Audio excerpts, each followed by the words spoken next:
স্বাধীনতা অর্জনের চেয়ে স্বাধীনতা রক্ষা করা বেশি কঠিন। অর্থাৎ স্বাধীনতা অর্জন করতে যে পরিমাণ রক্ত দিতে হয়, স্বাধীনতা রক্ষা করতে তার থেকে বেশি পরিমাণ রক্ত দিতে হয়।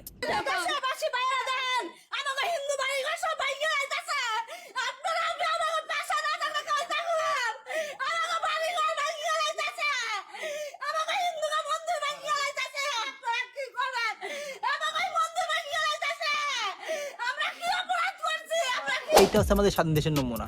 যে দেশ স্বাধীন হওয়ার পরে ঘর বাড়ি টাকা পয়সা সব লুটপাট করে নিয়ে যায়, সেইটা আবার কেমন স্বাধীন দেশ? নিঃসন্দেহে তুই ঠিক কথা বলেছিস। স্বাধীন দেশ মানে আছে যেখানে মানুষ মন খুলে কথা বলতে পারবে, বাধাহীনভাবে চলাফেরা করতে পারবে, একে অন্যের সাথে সুন্দরভাবে মিশে থাকতে পারবে। কিন্তু বর্তমানে আমাদের দেশে কিছু কিছু লোক স্বাধীনতার নামে মানুষের ঘরে ঘরে লুটপাট করছে। বন্ধ করো, হাত জোড়। সব থেকে দুঃখজনক ঘটনা হলো এই স্বাধীন দেশে সব থেকে বেশি নির্যাতিত হচ্ছে নিরীহ বোকা সংখ্যালঘু সম্প্রদায়, যারা কিনা রাজনীতি বোঝে না এবং রাজনীতির ধারে কাছে যায় না, এবং তাদের এই ঘরবাড়ি লুটপাট এবং মন্দির ভাঙচুর করা হচ্ছে। আর এসব কর্মকাণ্ড করছে কিছু দুষ্কৃতকারী, কিছু চক্রান্তকারী, কিছু ষড়যন্ত্রকারী দুষ্টু মানুষেরা।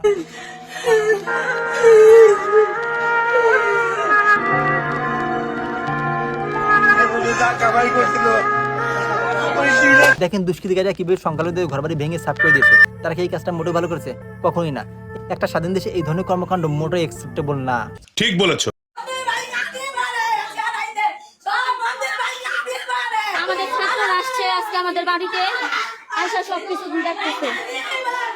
এটা দেখে আমি একটা কথা বলতে চাই, যেভাবে হিন্দুদের ঘরবাড়ি ও মন্দির ভেঙে সাফ করে দেওয়া আছে, তাতে মনে হয় স্বাধীন দেশ হয়ে পরাধীন।